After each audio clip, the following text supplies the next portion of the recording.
Hey everyone, it's Lauren here, and I'm so glad that you are tuning in for another devotional video.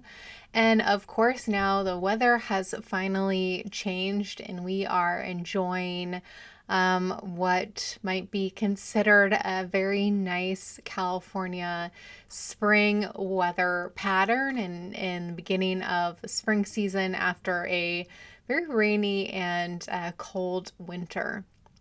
And of course, it's no coincidence that we celebrate Easter around springtime. And I know that Easter was a few weeks ago, but I just bring this up as a way of showing you how lovely it is that this big religious holiday that we celebrate as Christians kind of coincides with spring in order to enhance the metaphor that we explore and tease out and learn in new ways each and every year during Easter, which is that God is always creating new life, and God is up to something new in each of us each and every year.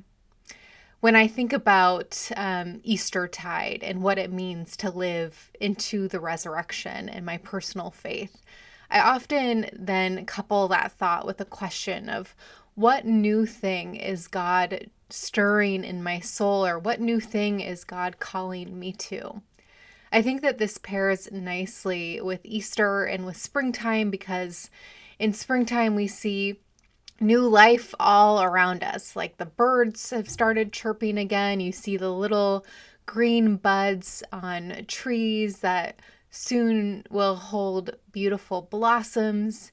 And of course, after the resurrection, after this sense of fear and not really knowing what God is going to do in the world, God has changed everything and has reminded us that the promise of new life, of everlasting life, is always with us and is something that we see so clearly spelled out in the resurrection and the promise that that has for us in our individual lives as Christians.